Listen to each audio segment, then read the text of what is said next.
Il y a quelques années, je me suis rendu au Gour de Tazna pour réaliser une vidéo autour de ce lac. J'avais trouvé ce lieu intriguant et inspirant.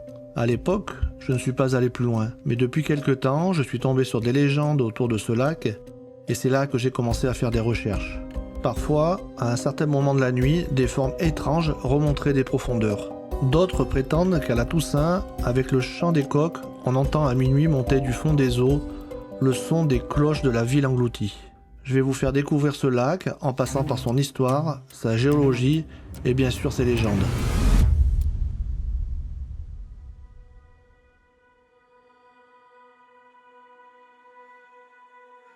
Sur la commune de Charbonnières-les-Vieilles se trouve le cratère d'un ancien mare basaltique, un cratère d'explosion rempli d'eau appelé le lac de Tazna.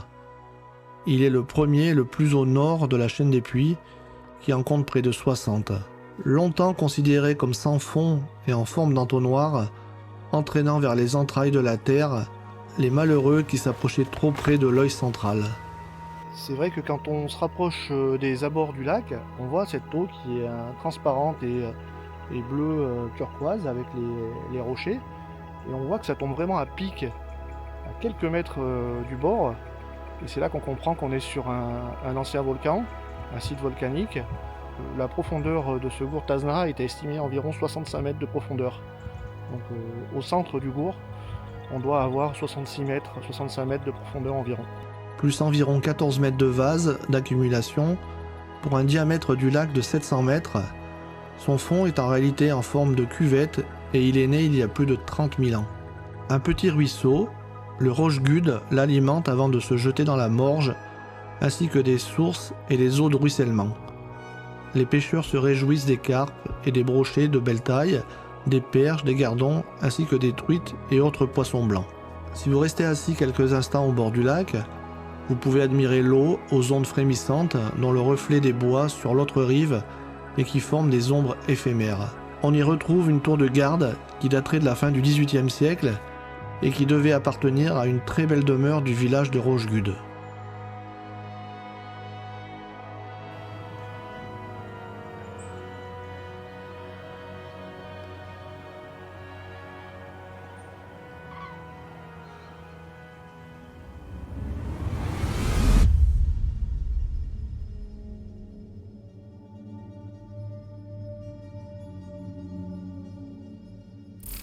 Il y avait autrefois une ville à l'emplacement du Gour de Tazna, et les gens de cette ville passaient pour avoir le cœur dur.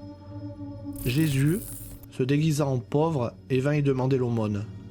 Personne ne voulut rien lui donner, à l'exception d'une femme qui lui jeta un crouton de pain. Jésus l'engagea à s'enfuir et à surtout ne pas se retourner, car dans l'instant, la ville allait être engloutie. Mais la femme ne put s'empêcher de le regarder, et elle fut sur le champ pétrifiée. Cette pierre restera longtemps sur le bord du lac, et quand les vaches allaient s'y frotter, elles perdaient leurs cornes à la seconde même. On voulut même s'en débarrasser dans le lac, mais elle revenait toujours à sa place.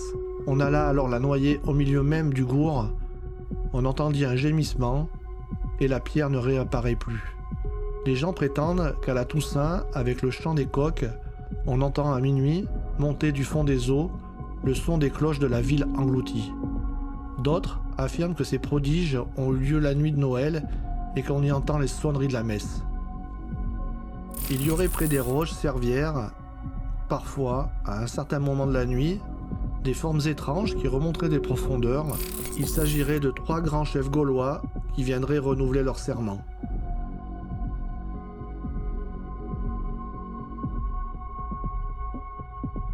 On dit aussi qu'une grande et belle dame drapée de voile léger et blanc entrait les lieux à la recherche de son amant.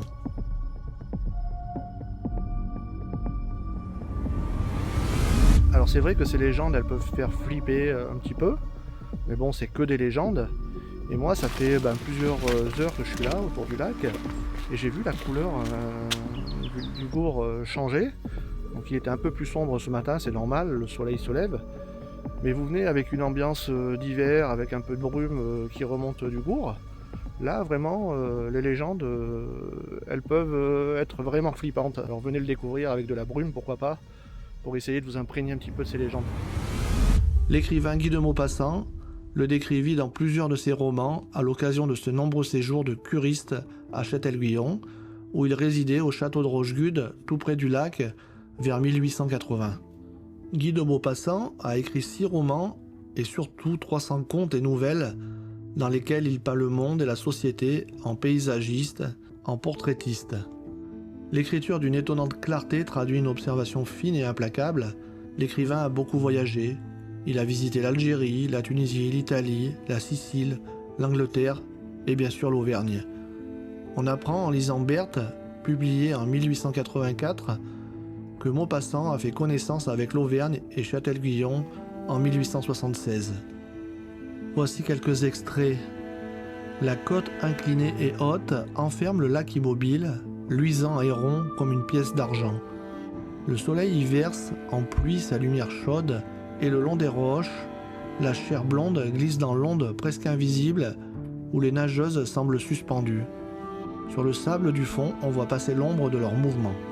Le lac de Tazna, qu'on allait voir, était formé par le dernier cratère de la chaîne d'Auvergne.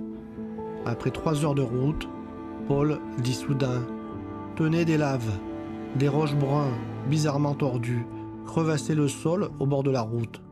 On voyait à droite une montagne Camarde, dont le large sommet avait l'air creux et plat. On prit un chemin qui semblait entrer dedans par une entaille au triangle.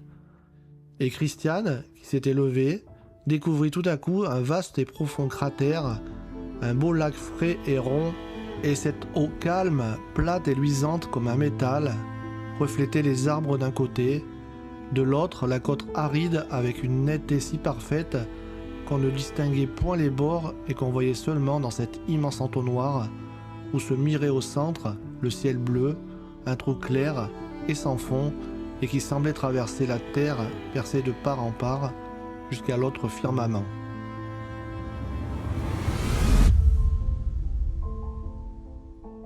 Le Gourd Tazna est un mare, un cratère d'origine volcanique formé par une explosion phréato-magmatique. Il s'est formé il y a 30 000 ans. Au minimum, cette date a été obtenue par des carottages des sédiments. Les berges du lac forment un croissant volcanique au nord et au sud, constitué de projections disposées en strates. Dans les strates situées à la base, les projections volcaniques de type basaltique, rejetées sous forme de blocs de bombes et de pouzzolanes, sont mélangées à des blocs de roches, arrachés au socle cristallin par la violence des explosions. La mise en place de ces premières projections correspond au début de l'éruption, lorsque le magma qui remonte vers la surface entre au contact avec l'eau, ce qui provoque de fortes explosions à même de briser des fragments de socle ainsi que l'apparition de bombes volcaniques en chou-fleur. Après l'arrêt de l'activité éruptive, le Gourd s'est progressivement rempli d'eau grâce au ruisseau de la Rochegude qui coulait à proximité.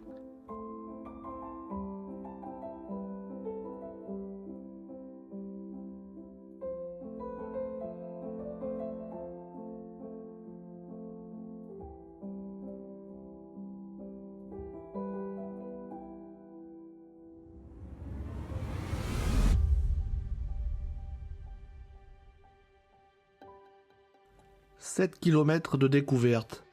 Cette balade, d'une durée d'environ 2 heures, offre de belles immersions dans la nature des Combrailles. Le départ se fait depuis le parking en suivant un chemin qui monte vers le bourg. Tout au long du parcours, vous pourrez admirer des vues splendides sur la vallée de la Morge et les Combrailles. Vous avez également autour de cette randonnée des vues en hauteur, et là je suis en hauteur, et vous voyez le Gourd Tazna, il est juste là, magnifique, on a des reflets avec les arbres sur l'eau. Et on peut distinguer également la chaîne des Puys avec le Puy de Dôme là, qui pointe le bout de son antenne, le Pariou et le Com un peu plus loin. Donc venez découvrir le Gourd Tazna sur cette vue, c'est magnifique et vous pouvez même pique-niquer, passer un agréable moment sur cette petite randonnée toute simple autour du Gourd Tazna.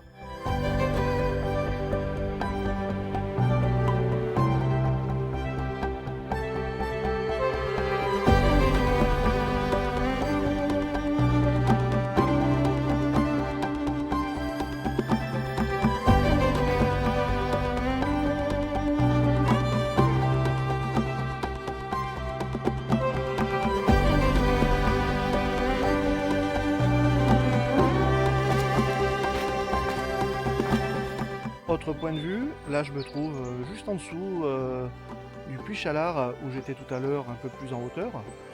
Et là on a les roches qui sont juste ici, derrière moi. On a le Gourd Tazna qui est très proche. Et on a ces belles couleurs d'automne encore pour un mois de novembre. Il fait quasiment 15 degrés. C'est magnifique, alors n'hésitez pas à venir découvrir ce Gourd Tazna qui est franchement magnifique à découvrir. Le lac il est rond, on a des ambiances et des lumières vraiment magnifiques, donc venez le découvrir sans problème et la randonnée est accessible à tous, que ce soit pour les enfants, les adultes, vous pouvez vous promener autour de ce lac. C'est pas beau l'Auvergne?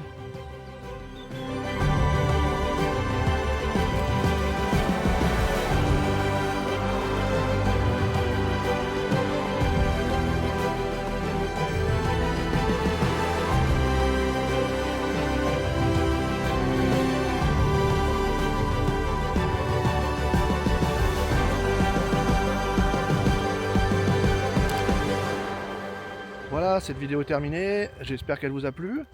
J'ai pris beaucoup de plaisir à la réaliser et à la tourner autour de ce Gourd Tazna, à faire des recherches et essayer de proposer un contenu un peu différent sur la chaîne. Je vais essayer de poursuivre dans cette voie, en essayant de raconter des histoires autour de sites de la région Auvergne. Si cette vidéo vous a plu, n'hésitez pas à la partager, n'hésitez pas à la liker et puis à me laisser des commentaires. Ça représente beaucoup de travail personnel, de recherche et de tournage. Cette vidéo, c'est plusieurs jours de travail, que ce soit autour de la préparation, du tournage et du montage. Donc likez la vidéo, partagez-la et puis donnez-moi de la force pour continuer sur cette chaîne à produire des vidéos autour de notre région Auvergne. Allez, à plus les amis, on se retrouve la semaine prochaine dans une nouvelle vidéo. Allez, ciao!